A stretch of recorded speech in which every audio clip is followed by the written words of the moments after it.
വിശദമായ തെരഞ്ഞെടുപ്പ് വാർത്തകളിലേക്ക് പോകാം. സംസ്ഥാനത്ത് നിയമസഭാ തെരഞ്ഞെടുപ്പിനുള്ള പത്രികാ സമർപ്പണം പൂർത്തിയായി. 1202 പേരാണ് പത്രിക സമർപ്പിച്ചത്. നാളെയാണ് സൂക്ഷ്മ പരിശോധന. പത്രിക പിൻവലിക്കാനുള്ള അവസാന ദിവസമായ വ്യാഴാഴ്ച സമ്പൂർണ്ണ സ്ഥാനാർത്ഥി ചിത്രം വ്യക്തമാകും. പത്രികാ സമർപ്പണം പൂർത്തിയായി. ഇനി പ്രചരണത്തിന് 15 നാൾ.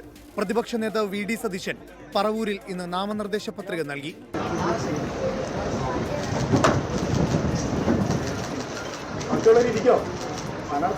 നാളെ മുതൽ മറ്റു മണ്ഡലങ്ങളിൽ വി ഡി സതീശൻ പ്രചരണത്തിനെത്തും.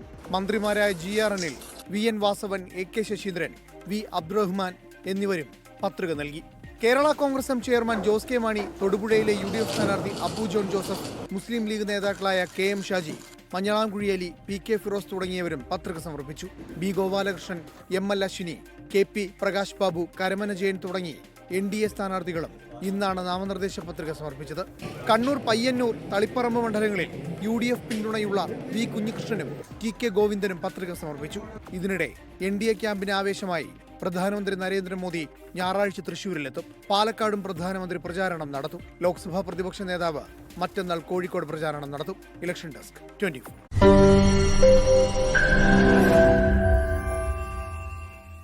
ലോകത്തെവിടെയായാലും ഏത് സമയത്തും 24 വാർത്തകളും ഓഗ്മെന്റഡ് റിയാലിറ്റി പാക്കേജുകളും എക്സ്പ്ലെയിനറുകളും വിശദമായി കാണാൻ ഞങ്ങളുടെ YouTube ചാനൽ നിങ്ങൾക്ക് സബ്സ്ക്രൈബ് ചെയ്യാം.